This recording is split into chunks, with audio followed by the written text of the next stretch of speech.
Bismillahirrahmanirrahim. Assalamualaikum warahmatullahi wabarakatuh. Di sini saya akan menjelaskan mengenai fikih siasah atau yang lebih khusus siasah pada masa Nabi Muhammad SAW.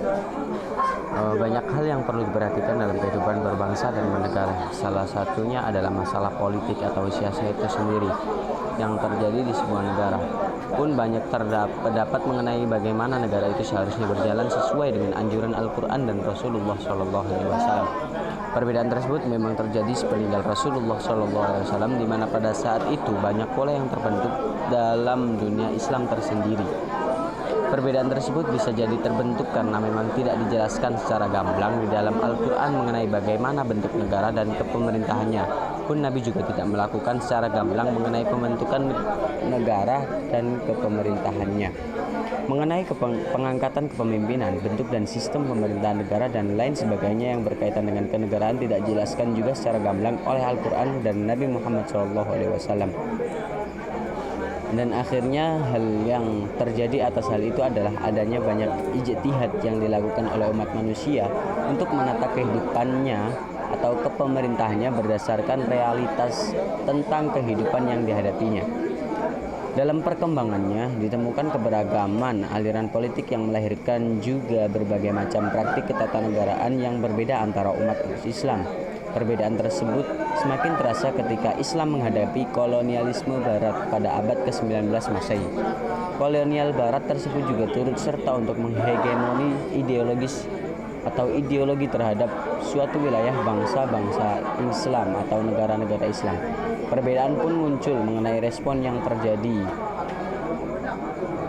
Ada yang menerima, ada yang menolak secara fundamental, dan ada yang mengapresiasi secara kritis dan realitas dengan menyaring untuk menyesuaikan dengan norma-norma keislaman. Sikap-sikap tersebut lahir dari pandangan yang berbeda-beda tentang Islam dan ketatanegaraan. Pembahasan pertama mengenai siasah pada masa Rasulullah atau pada masa Nabi Muhammad SAW. Sebelum menjelaskan lebih jauh mengenai siasah di masa Nabi, alangkah baiknya kita mengetahui terlebih dahulu mengenai pengertian dari siasah itu sendiri. Secara bahasa, siasah itu merupakan berasal dari kata atau bahasa Arab syasha yashushu syiasatan, yang berarti mengatur, mengendalikan, mengurus ataupun membuat keputusan. Berkaitan dengan ini, as-siasah diambil dari sebuah hadis yang artinya Bani Israel dikendalikan oleh nabi-nabi mereka. As-siasah bisa berarti memimpin sesuatu dengan cara membawa kemaslahatan. Jadi politik adalah pengendalian dan juga pengaturan dalam mencapai tujuan. Adapun secara istilah politik menurut Ibnu Taimiyah adalah berkaitan dengan pemegang kekuasaan yang berkewajiban menyampaikan amanat kepada yang berhak serta terkait dengan hubungan pemerintah dengan rakyat. Jadi politik Islam adalah keharusan menjalankan amanah bagi pemegang kekuasaan atau pemerintahan dalam mengatur atau mengeluarkan kebijakan umum, mengendalikan dan mengambil keputusan untuk mencapai keadilan dan kesejahteraan. Bentuk kekuasaan legislatif berbeda dan berubah dalam sejarah sesuai dengan perubahan dan perkembangan yang terjadi dalam masyarakat Islam. Pada masa Nabi Muhammad SAW, otoritas yang membuat tasyri' atau hukum adalah Allah Subhanahu wa Ta'ala. Allah menurunkan ayat-ayat Al-Quran secara bertahap selama lebih kurang 22 tahun, 2 bulan, 22 hari. Ada kalanya ayat-ayat tersebut diturunkan untuk menjawab suatu pertanyaan, ada kalanya pula untuk menanggapi suatu perbuatan atau permasalahan yang terjadi dalam masyarakat. Di samping itu, Nabi juga berperan sebagai penjelas terhadap ayat-ayat Al-Quran yang masih bersifat global ataupun umum. Pada masa Nabi Muhammad SAW, sumber legislatif atau kekuasaan legislatif adalah Allah dan dijabarkan oleh Nabi dalam sunnahnya, baik perkataan, perbuatan maupun pengakuannya terhadap perbuatan sahabat atau takrir. Namun ketika itu belum ada peraturan tertulis selain Al-Quran sebagai tempat bertanyanya umat. Seluruh aktivitas dan penjabaran Nabi Muhammad terdapat Al-Quran yang belum lagi terkodifikasi. Jadi pada masa itu semuanya itu berorientasi kepada kepada Rasulullah tersendiri. Dilihat dari historisnya bisa dibilang Nabi Muhammad SAW merupakan sesosok pemimpin dari negara Madinah Selain beliau yang diterima di kalangan masyarakat Madinah, beliau juga turut serta mengembangkan dan juga membangun Madinah lebih baik dari sebelumnya. Bukti beliau diterima oleh masyarakat Madinah adalah adanya peristiwa Bai'ah Al-Aqabah pertama, setahun sebelum beliau hijrah. Dalam peristiwa tersebut, 12 orang penduduk Yastrib atau kota Madinah sebelum diganti pada musim haji menyatakan keislamannya. Mereka menyatakan bahwa mereka hanya akan menyembah Allah, meninggalkan perbuatan jihad dan patuh kepada Nabi Muhammad SAW. Pada tahun berikutnya sebanyak 73 orang Yastrib yang sudah memeluk Islam kembali ke Mekah mempertegas pengakuan keislamannya dan pembelaannya kepada Nabi Muhammad SAW, sebagaimana mereka membela istri dan anak-anak mereka sendiri. Dalam kesempatan inilah mereka mengajak Nabi SAW berhijrah ke Madinah. Peristiwa ini dikenal dengan Bai'ah Al-Aqabah kedua. Dua peristiwa bersejarah inilah yang mengubah arah perjalanan politik Nabi Muhammad SAW dan pengikutnya dari kelompok tertindas menjadi sebuah kekuatan politik yang kokoh, solid dan disegani. Kedua peristiwa ini menjadi titik awal bagi Nabi Muhammad SAW untuk mendirikan negara Madinah. Di kota inilah Nabi Muhammad SAW bisa secara efektif menerapkan dimensi sosial ajaran Islam untuk menciptakan masyarakat yang berbudaya. Hal ini ditopang sepenuhnya oleh dukungan penduduk Madinah sendiri yang terdiri dari suku Aus dan juga Khazraj. Bentuk-bentuk siasat pada masa Nabi Muhammad SAW, yang pertama ada Piagam Madinah. Piagam Madinah ini dibuat pada tahun pertama beliau hijrah ke Madinah. Piagam tersebut berisi 47 pasal yang berisi mengenai peraturan dan hubungan antara berbagai komunitas dalam masyarakat Madinah yang majemuk.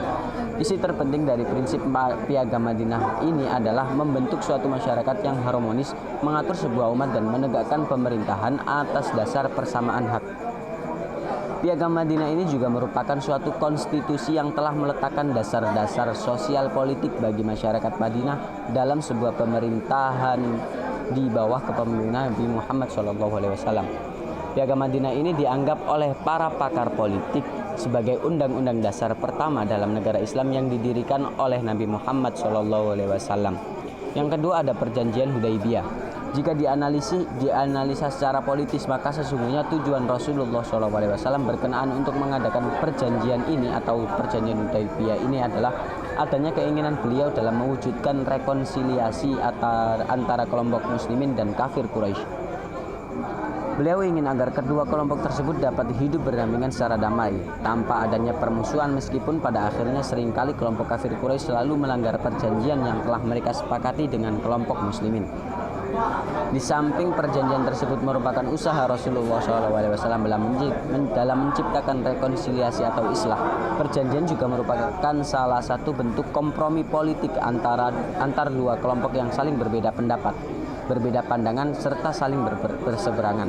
Kompromi politik atau al-hilf as-siyasi sebagaimana yang termaktub dalam At-Tahalluf as-siyasi fi al-Islam karya Munir Ghadban secara etimologis berarti perjanjian antar kaum atau teman, seperti seorang teman berjanji untuk tidak meninggalkan temannya. Ibnu Zakaria berpendapat hilfu terdiri dari huruf ha, lam dan juga fa yang artinya adalah kebersamaan, seperti perkataan fulan berjanji kepada fulan apabila ia bersamanya. Al-Jauhari berpendapat bahwa hilfu dengan mengkasrohkan huruf ha adalah perjanjian antara kelompok. Ia mengadakan kompromi berarti ia telah mengadakan suatu perjanjian. Dalam hadis Nabi Muhammad SAW disebutkan bahwa orang-orang Quraisy mengadakan kompromi dengan orang-orang Ansor, artinya menjadikan persaudaraan di antara mereka karena tidak ada istilah kompromi dalam Islam. Terlepas dari pengertian kompromi politik di atas, yang jelas Perjanjian Hudaibiyah merupakan salah satu bentuk kompromi politik yang pernah dilakukan Rasulullah di dalam rangka mencari solusi terbaik dari pertikaian antar kaum Quraisy dengan kaum muslimin. Meskipun pada akhirnya kaum muslimin banyak menikmati keuntungan dari perjanjian tersebut. Hal ini disebabkan oleh karena sikap toleransi atau tasamu yang diperlihatkan oleh Rasulullah SAW. Perlu diketahui bahwa kompromi politik sangat diperbolehkan dalam Islam, asalkan menurut Munir Muhammad Ghadban menggunakan asas Islam, di samping keadilan dari orang-orang yang melakukan kompromi itu untuk menerima aturan Islam dan meninggalkan aturan-aturan yang bertentangan dengannya, serta dapat mengikat pihak-pihak yang berselisih tersebut dalam sistem Islam tanpa memandang hubungan antar mereka. Jadi bisa disimpulkan bahwasannya siasa pada masa Nabi Muhammad SAW itu bisa dibilang yang telah dijelaskan tadi, atau politik itu sendiri merupakan suatu pengendalian dan juga pengaturan dalam mencapai tujuan. Jadi tujuan siasah pada masa Nabi Muhammad SAW itu tidak lain dan tidak bukan merupakan adanya perdamaian antara kaum muslimin dan juga selain kaum muslimin atau kaum Quraisy, kafir Quraisy. Demikian dari saya, kurang lebihnya mohon maaf. Wassalamualaikum warahmatullahi wabarakatuh.